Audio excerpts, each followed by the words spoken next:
The ER doors swung open and a stretcher rolled in fast. Blood on the sheets, boots on the floor, voices clipped and urgent. At the center desk, a nurse in a plain jacket and a terminated asterisk sticker across her badge stood with a cardboard box in her arms, waiting to be escorted out like a problem the hospital wanted gone. Doctors avoided her eyes, security watched her hands. Then a special forces commander stepped into the trauma bay, scanned the room once, and asked in a calm voice that stopped everything, "Where is my nurse?" Nobody answered. Nobody moved. And the people who had fired her realized they had just made the worst mistake of their careers. Hawthorne County General's emergency department lived under fluorescent light and unfinished conversations. The air always smelled like disinfectant and stale coffee, and the floor always looked clean until you watched the wheels of a gurney leave thin, wet trails from the last room that had gone wrong. A television in the waiting area ran a muted news loop no one listened to. A child coughed into a sleeve. Someone argued quietly at the triage window about how long they had been waiting, as if time could be negotiated. In the back, behind the double doors marked authorized personnel only asterisk, the rhythm was different, harder, faster, more private. The charge board was crowded with names and colors: stroke alerts, psych holds, chest pain rooms, sepsis pathways. The nurses spoke in short phrases, half orders and half prayers. The residents looked permanently sleep-starved. The attending physicians moved like they belonged to a different species, people whose confidence was built on outcomes and denial. Staff nurse Lena, heart asterisk, had been on shift since before dawn. She was early 30s, slim, hair pinned tight, navy scrubs unwrinkled in a way that suggested habit rather than vanity. She did not wear extra jewelry. Her badge clip sat square. Her hands moved with a steady economy that made other people feel rushed without her ever speeding up. She had done the work all day without drama, starting lines, titrating drips, catching subtle changes in patient status before monitors screamed. She was not the loudest nurse. She wasn't the one who told stories at the desk. She was the one who stepped in when the room began to tilt and quietly leveled it again. That was not what the department remembered about her right now. At 4:37 p.m., an administrator in a gray blazer walked through the staff-only doors with 2 security officers flanking him. They weren't the aggressive kind of security that handled combative patients. They were the kind that handled embarrassment, quiet, firm, trained to look like a formality while people watched. The administrator's name badge read *risk management *. He held a folder with a yellow sticky note on top. He didn't look at Lena at first. He looked at the nurse manager, Carla Jensen *, who stood stiff beside the trauma desk with her arms folded, lips pressed tight like she was holding something back. Carla's voice came out controlled. "Lena," she said, "we need you in the consult room." Lena didn't ask why. She didn't say, "Is this about earlier?" She didn't tell anyone to cover her rooms. She glanced once at the patient assignment board, clocked the names and acuity levels, then nodded and walked with them. The consult room was small and windowless, designed for difficult conversations the hospital did not want to have in public. A box of tissues sat on the table like a prop. The overhead light buzzed faintly. The administrator opened the folder and spoke in the same tone people used to discuss parking violations. "Ms. Hart," he said, "effective immediately, your employment is terminated for violation of policy and failure to comply with chain-of-command directives." The words were clean. No anger. No personal insult. That was worse. It made termination feel like a process, not a choice. Carla's eyes stayed on the floor. One of the security officers kept his hands clasped in front of him, posture neutral, gaze fixed somewhere beyond Lena's shoulder. Lena listened without moving. Her breathing stayed even. When the administrator finished, she said only, "Which policy?" He blinked, as if he hadn't expected a question that required specificity. "There was an incident involving patient 12, he said. "You administered medication under emergent conditions without direct physician order." Lena nodded slowly, not agreeing, not arguing. "He was in airway compromise," she said. "The order was delayed." He desaturated. The administrator's face stayed blank. "We have statements," he said. "We have documentation. This is not a clinical debate." "This is employment." Carla finally lifted her gaze, eyes tight. "Lena, you should have called me," she said, voice strained. "You should have waited for Dr. Klein, Dr. Klein." The attending, who had been in another bay, finishing a coffee, arguing with a resident about charting compliance while Lena watched a man's oxygen levels dive. Lena didn't say that. She didn't say how long she had waited or what she had heard on the radio. She didn't say the patient was alive because she had acted. She looked at Carla and said, "He's alive." Carla flinched, like the truth was a blade that didn't fit into their paperwork. The administrator slid a termination form across the table. "Sign here acknowledging receipt." Lena picked up the pen and signed, not because she agreed, because refusing would change nothing but the shape of the scene. The administrator continued, "You will be escorted to collect personal belongings. Your badge access has been revoked. You are not to remain in clinical areas." Lena nodded once. "Understood." No tears, no raised voice, no plea. Security walked her down the hallway as if she might do something unpredictable. Staff glanced up from computer screens, then looked away. A few nurses held their expressions neutral, unwilling to be seen choosing sides. A resident stopped typing mid-sentence, watched, then turned back to his chart. In the staff locker room, Lena opened her locker and removed what belonged to her. A worn notebook, a plain jacket, a pair of trauma shears with her initials scratched into the handle. A photograph folded twice. She placed them in a cardboard box the security officer had brought like an insult. Carla stood in the doorway. "You didn't have to make it so hard," Carla said quietly. Lena didn't look up from the box. "I didn't," she said. "I did the job," Carla swallowed. "Risk is involved now, liability, the board." Lena closed the box. "Patients don't bleed less because liability exists," she said. Then she lifted the box and walked past Carla, not bumping her, not forcing contact. Out in the main ER, the noise continued. A paramedic wheeled an elderly woman past triage. A psych patient shouted profanity at a wall. Someone's family demanded a doctor. The department kept moving because it always did. Lena stood near the center desk with her box held against her hip, waiting for security to walk her out the staff entrance.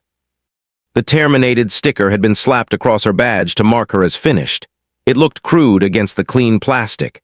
A young resident, Dr. Patel *, avoided her eyes as he passed.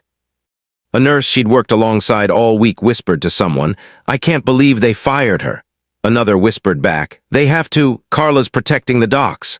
Lena didn't react. Security's radio crackled. The officer glanced down, then up, then away, as if something on the channel didn't match the usual ER chaos. At the ambulance bay doors, a trauma alert tone sounded, 3 sharp beeps that pulled everyone's attention into a single line. "Trauma incoming," the paramedic at the desk called. 2 minutes. "Penetrating multiple." Carla stepped into motion immediately, barking assignments. "Trauma 1 ready, RT get set, blood bank we need a cooler, Patel you're on airway." "Where S. Klein?" People moved faster now. The ER changed gears. Lena stood still. Carla pointed without looking. "Lena, you need to go," she said, voice hard, harder than it needed to be. Like it was easier to be angry than ashamed. Lena's eyes stayed on the ambulance bay doors. "Understood," she said, but she didn't walk yet, not because she wanted to defy them. Because she heard something in the sound coming from outside. Not sirens, but the heavier cadence of multiple vehicles arriving together. The ER had a language of sound. Sirens were one thing. Convoy rhythm was another. The ambulance bay doors swung open. Cold air pushed in, carrying the smell of diesel and wet asphalt. 2 ambulances rolled in, but they weren't alone. Behind them were dark SUVs with no markings, headlights cutting across the concrete. Men stepped out wearing plain clothes and gear that wasn't police, wasn't hospital. Their posture was controlled, their eyes scanning, their hands near their waists. The paramedics shouted numbers, injuries, time since incident. Gurneys rolled fast, blood soaked through sheets. A young man on the first stretcher gasped with a sound that didn't belong in public. Carla's voice rose. "Move, move, trauma 1." Now, a security officer moved to block the SUVs as if rules mattered here. Then a man stepped out of the lead vehicle and the space around him changed. He wasn't in uniform. He wore a dark jacket over tactical gear, boots that had seen dirt, not tile. His face was controlled in the way people's faces became when they couldn't afford reaction. He was mid-40s, shoulders squared, eyes sharp. His left hand had dried blood on it, not his own. He walked into the ambulance bay with purpose and spoke to no one until he crossed the threshold into the ER. Inside, the noise dipped, not silence. More like everyone's instincts pulling back to make room for something with real authority. The man's gaze swept the room once. Trauma bay, nurses, doctors, security, Carla. Then he asked in a voice that was calm enough to cut through panic without feeding it. "Where is my nurse?" The question landed like a weight. It didn't sound like a request. It sounded like he had been operating with an assumption, an expectation of competence that the ER had just violated. Carla blinked, confused. The man didn't repeat himself. He looked past her. Lena stood at the desk with her box. She didn't raise her hand. She didn't step forward. She simply met his eyes once, steady, unreadable. The man's expression didn't change much. But his posture eased by a fraction, like he had found the one variable he could trust.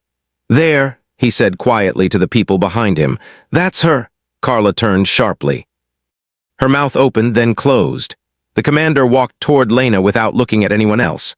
A doctor tried to intercept, Dr. Klein, arriving late, coat open, irritation on his face.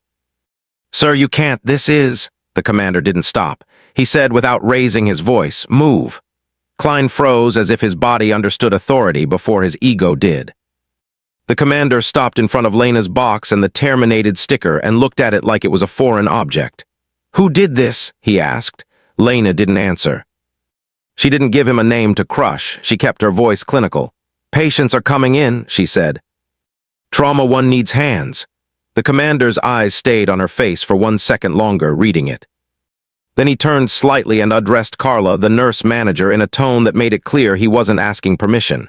"She's with me," he said. Carla's voice cracked. "She's been terminated." "We can't have." The commander didn't argue about policy. He didn't threaten. He simply looked at Carla like she was standing in front of a fire exit while a building burned. "You can argue later," he said. "Right now you need her."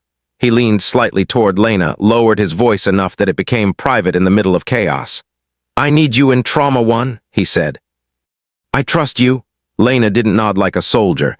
She didn't stand at attention. She set her box down behind the desk, carefully, like she was placing a fragile thing away from chaos. Then she peeled the terminated sticker off her badge and slid it into her pocket without ceremony. Carla started to protest again. The commander cut her off with a look and 1 sentence. "If you stop her, you're the reason they die." Carla went still. Lena walked into Trauma 1. The room was already hot with urgency. The first patient, young, muscular, bleeding, was transferred onto the trauma bed. Monitors screamed. The paramedic called out injuries. Penetrating to flank, possible abdominal, BP dropping, GSW. Unknown caliber. Lena didn't announce herself. She went straight to work. She pulled gloves on, checked the airway line, assessed blood loss, called for a pressure bag without raising her voice. "Doctor." Patel stepped in, eyes wide.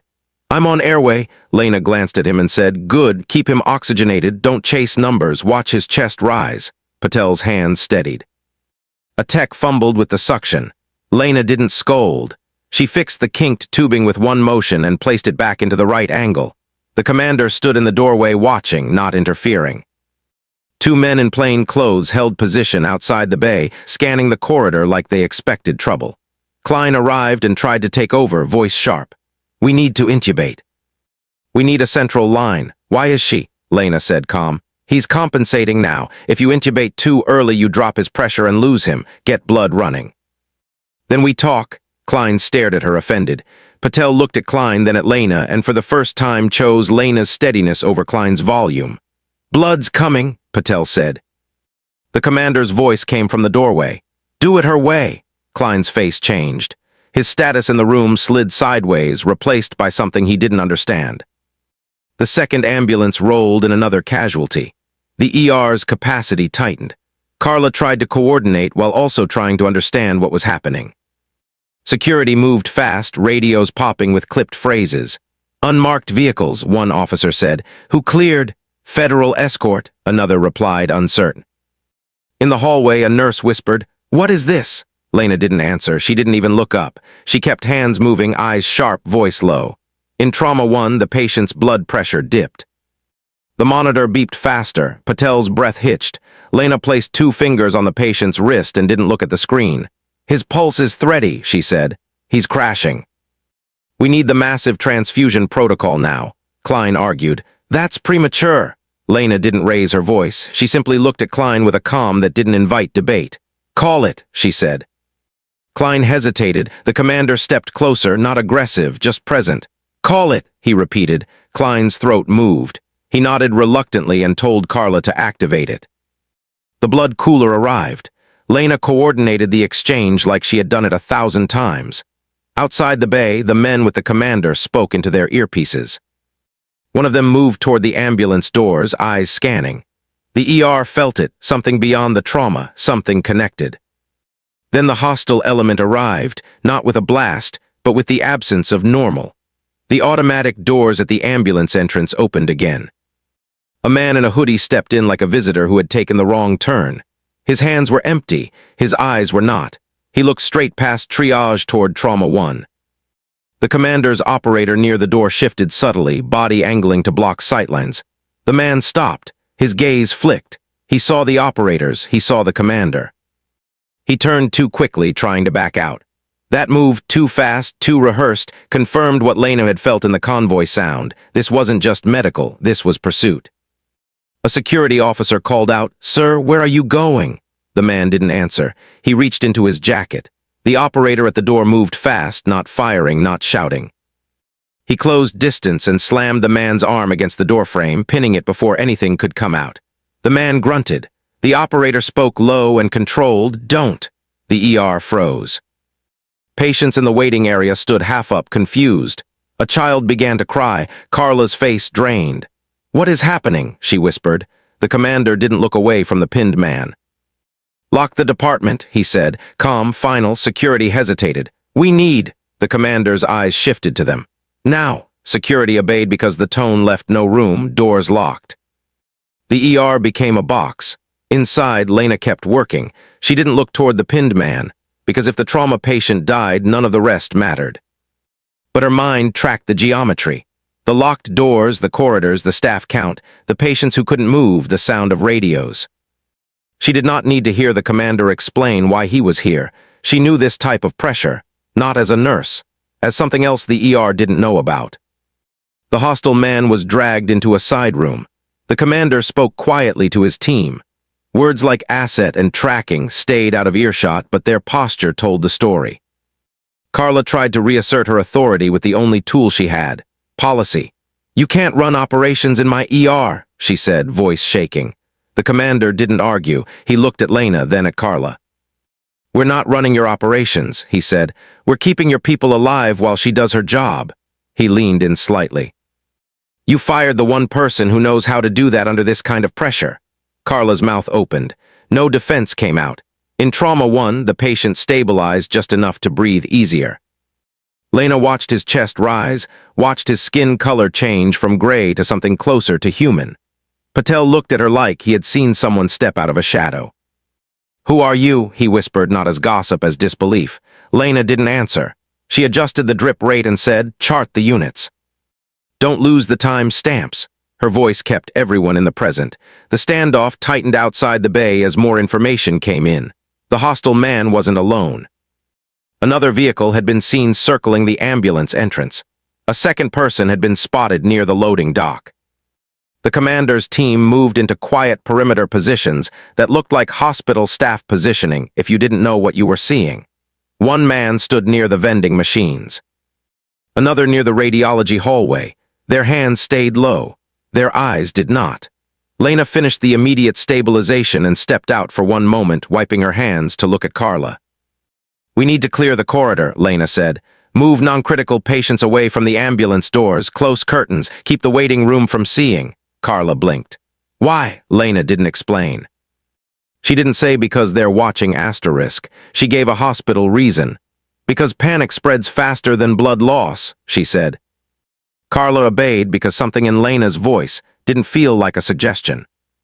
As the ER locked down, the main crisis remained one thing: a hostile attempt to reach the wounded operators or the person connected to them inside the hospital. It didn't change. It escalated. The threat pressed on doors, on staff fear, on policy, on ego. And Lena stayed steady inside it, not performing strength, simply doing the next correct thing. At 6:19 p.m., the ambulance bay door buzzer sounded, someone outside requesting access. Security looked at Carla. Carla looked at the commander. The commander looked at Lena. Lena watched the door's small window panel and said quietly, "Don't open it. Ask for the code." "What code?" Carla whispered. The commander answered calm. "There is one," security spoke through the intercom. "Identify." A voice came back too smooth. "We're here for the patient transfer." Lena's eyes narrowed a fraction.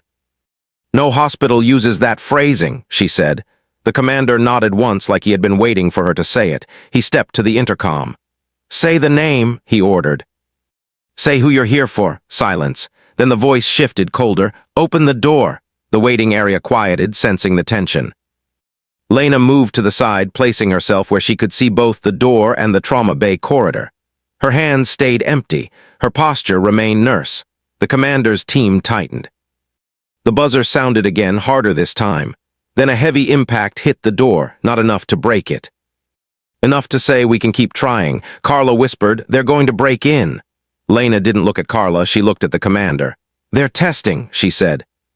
"They want a reaction." The commander's eyes stayed cold and focused. "So we don't give them one?" In Trauma 1, the patient moaned softly, alive, still fragile. Patel stayed by his head. The blood cooler sat half empty.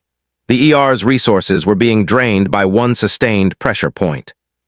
Lena stepped into Trauma 1 again, checked the patient, then came back out, mind working in quiet internal lines. Keep the patient alive, keep the corridor quiet, keep staff from scattering. Keep doors sealed until perimeter arrives. The moral choice arrived in a simple form. Someone outside began pounding on the main waiting room entrance, shouting that they needed help, that they were bleeding, that they were a visitor. Staff turned instinctively, compassion tugging them toward the sound. Lena held up a hand, calm, not dramatic. "Don't," she said softly. "If they're real, they'll still be real in 2 minutes. If they're bait, we die in 10 seconds.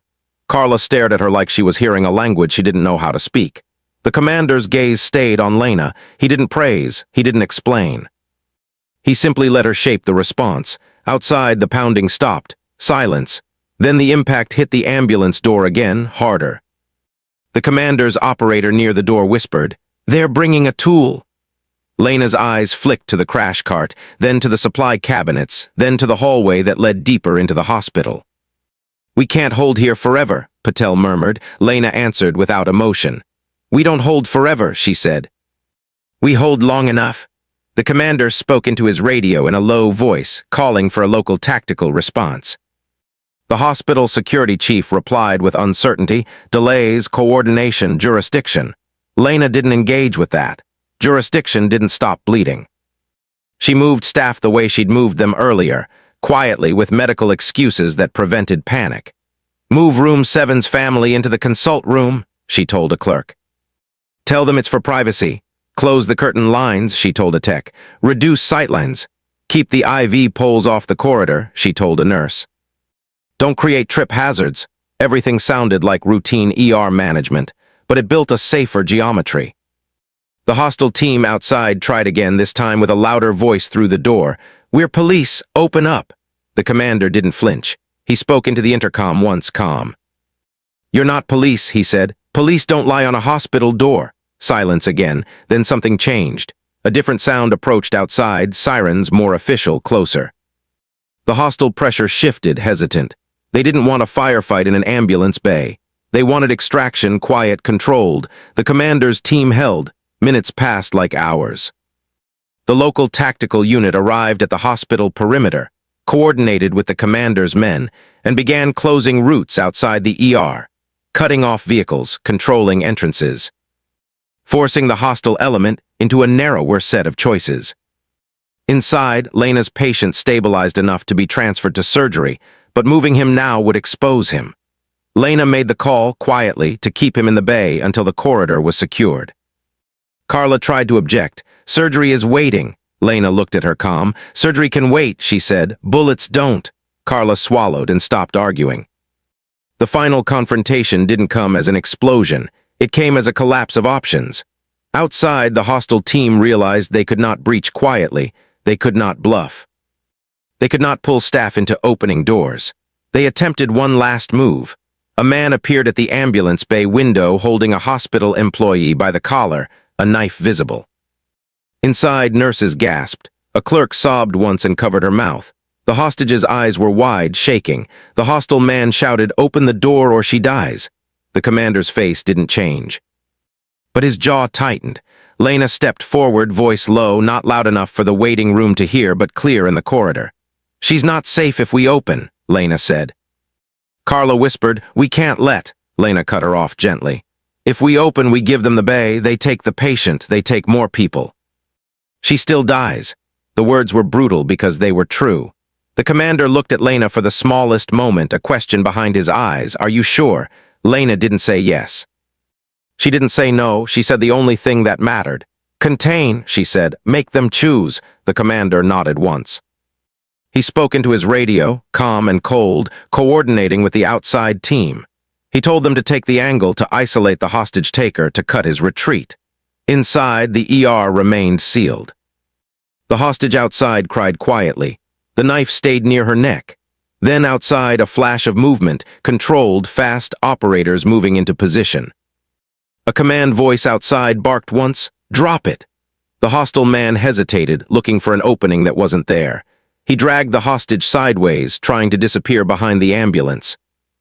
And in that shift, the outside team took him, non-lethal, fast, controlled, pinning him, disarming him, pulling the hostage away.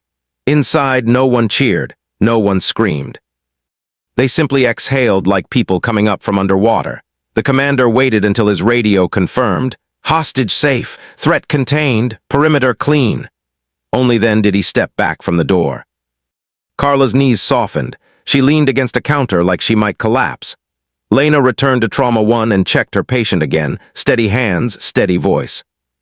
"You're going to surgery soon," she said, not promising safety, only stating the next step. Patel stared at her and finally asked again, quieter, "Who are you?" Lena looked at him once. "A nurse," she said. The commander approached Carla and spoke quietly so staff wouldn't hear the full weight. "Reinstate her," he said. Carla shook her head weakly. "I can't just policy." The commander's gaze didn't harden. It didn't need to. "You already broke policy," he said. "You fired her during an active shift. You put your staff at risk to protect paperwork." Carla's eyes filled with tears she refused to let fall. She whispered, "I didn't know." The commander looked toward Lena. "That's the point," he said. But Lena didn't accept a public reinstatement. She didn't step into the hallway to receive apologies. She didn't look for the satisfaction of watching Carla squirm. After the all-clear, the ER returned to its unnatural normal. Cleanup, documentation, incident reports, staff shaking in supply closets, families calling loved ones. Administrators demanding statements. Lena finished charting. She wrote with clean time stamps. She documented facts, not emotion. Carla approached her once, voice small. "Lena, I'm sorry." Lena didn't give her absolution. She didn't punish her either. "Check on your staff," Lena said. "They're in shock." Carla nodded, wiped her face, and walked away. The commander found Lena near the sink, washing her hands slowly like she was scrubbing the day off her skin. He lowered his voice. "You saved them," he said. Lena didn't look up. "They saved themselves," she replied. "They followed directions." The commander paused. "You're leaving?" Lena dried her hands, calm. "I was fired," she said. He looked at her badge, now clean again without the sticker. "Not anymore," he said. Lena didn't argue. She didn't accept. She picked up her plain jacket from where she had set it and glanced once at the cardboard box still behind the desk. She did not take it. She left it there like evidence of a mistake that belonged to the hospital, not to her. She walked out through the staff exit, not the front doors, not the ambulance bay where people would look and ask questions. The hallway was quiet. The lighting was harsh. Her footsteps were soft. Behind her, Hawthorne County General's ER continued, because it always did.